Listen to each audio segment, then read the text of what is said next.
मैं Ram Kumar Dewangan, associate professor. आज हम बीए पार्ट 2 के अंतर्गत मानव भूगोल में नगरीय अधिवास तथा उनके प्रतिरूप का अध्ययन करेंगे। नगरीय बस्तियां उद्योग, व्यापार, प्रशासन, सुरक्षा, संस्कृति और मनोरंजन के केंद्र होती है। नगरों की जनसंख्या द्वितीय, तृतीय और चतुर्थ श्रेणी के व्यवसाय अर्थात निर्माण उद्योग, परिवहन, व्यापार और वाणिज्य, उच्च सेवाओं तथा प्रशासन के कार्यों में लगी हुई होती है। किसी नगरीय बस्ती में ऊपर लिखे हुए व्यवसायों में से कोई एक या दो व्यवसाय भी हो सकते हैं या सभी व्यवसाय हो सकते हैं। नगरों के प्रतिरूप।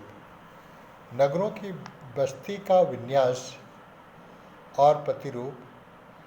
नगरों की सड़कों, उसमें अंदर आने वाले और उसमें बाहर जाने वाले मुख्य मार्गों तथा रेल मार्गों, उसकी इमारतों की पारंपरिक स्थितियों और उसमें विभिन्न कार्यों के अनुसार होता है।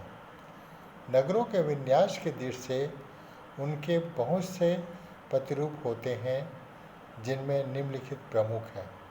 पहला, चेकर बोर्ड प्रतिरूप या इसे चौकपट्टी प्रतिरूप भी कहते हैं। इसमें नगर के भीतर के सड़कें समांतर तथा समकोण बनाई हुई होती है और नगर की आकृति आयताकार होती है। प्रागैतिहासिक युग में भारत में सिंधु घाटी सभ्यता के काल में बने मोहनजोदड़ो, हड़प्पा आदि के खुदाई के पश्चात उन नगरों के भग्नावशेषों से उनकी जल प्रवाह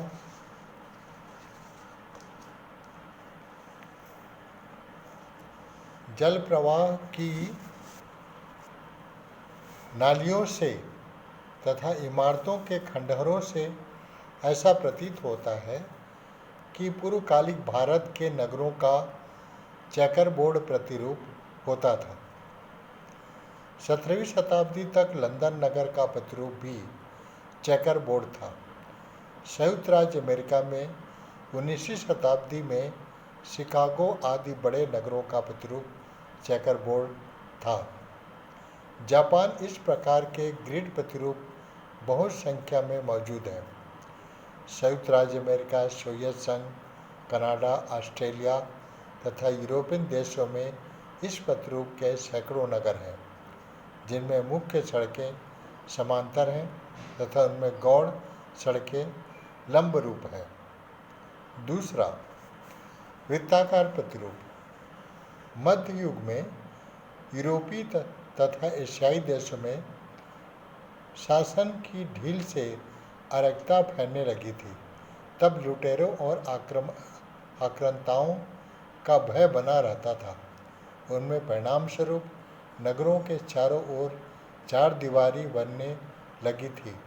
तब नगरों की आकृति आयताकार से वृत्ताकार हो गई थी। नगर के केंद्र में नगरपति या सरदार का घर होता था और उनके चारों ओर अन्य घरों की बस्तियां होती थी। नगर की सड़कें भी इस प्रतिरूप से मेल खाती हुई होती थी। दिल्ली, आगरा, जयपुर आदि नगर इस प्रतिरूप के अवशेष हैं। तीसरा, अरी या त्रिज्या प्रतिरूप। जो नगर सड़कों या रेल मार्गों के क्रॉस पर बने होते हैं और बाद में बढ़ते बढ़ते नगर से बाहर जाने वाले मार्गों के सहारे आगे को फैलते चले जाते हैं, वे अरी या त्रिज्या प्रतिरूप के नगर होते हैं। Moscow, Berlin, Paris, Pittsburgh, Bhopal, Delhi, Indore इत्यादि नगर इस प्रतिरूप के हैं। चौथा, तारा प्रतिरूप। जब किसी अरीय प्रतिरूप नगर का विकास अधिक होता है और उसका प्रसार बाहर जाने वाले मार्गों की ओर अधिक दूर तक तथा प्रत्येक ओर अधिक चौड़े क्षेत्र पर होता है, तब उस नगर की आकृति तारा प्रतिरूप हो जाती है। पांचवा, मिश्रित प्रतिरूप। कुछ नगर कई मार्गों का नए विकासों को अपनाते हुए भी अपने अपने वर्गाकार प्रतिरूप को बदलकर मिश्रित प्रतिरूप में बन जाते हैं। मध्य प्रदेश का रायपुर नगर उसका एक नमूना है। इसमें आयताकार और त्रिज्या प्रतिरूप का मिश्रण है। छठवां, खाड़ी पतन प्रतिरूप। मुंबई महानगर खाड़ी पतन प्रतिरूप का है।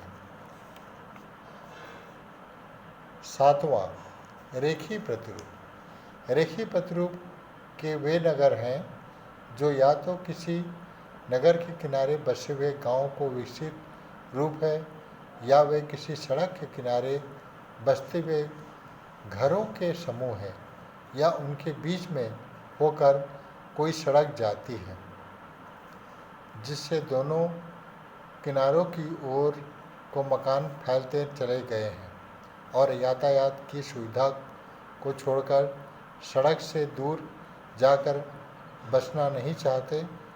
दून घाटी के नगर रेखीय प्रतिरूप के हैं।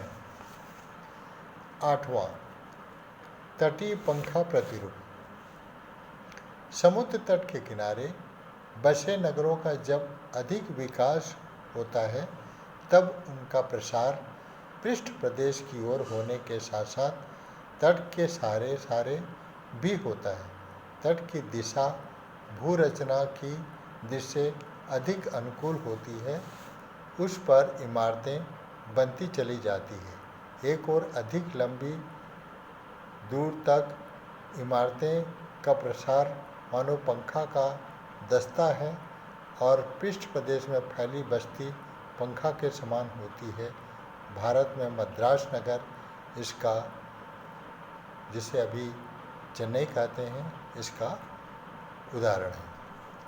सातवां, माफ कीजिए, नौवां, खुला हाथ प्रतिरूप। समुद्र तटों पर जहाँ जल के द्वारा थल कई स्थानों पर भीतर की ओर को काट दिया गया हो और समुद्री प्रवेश द्वारा थल में दूर तक प्रवेश कर जाता है तथा थली भूमियाँ सागर में दूर तक प्रवेश कर जाती है, वहाँ खुला प्रतिरूप के समुद्री पतन बन जाते हैं, जैसे जापान में। 10वां, मकड़ी जाल प्रतिरूप। जिन नगरों के केंद्र में सर्वप्रथम कार्य की अथवा महत्व की इमारतें राजभवन, चर्च, मंदिर आदि में से कोई हो और बाहर की ओर सड़कें अरी भी हो और वृत्ताकार भी हो, वहाँ मकड़ी जाल प्रतिरूप का नगर विन्यास होता है। इस प्रकार विश्व में विभिन्न नगरों का प्रतिरूप विद्यमान है। धन्यवाद।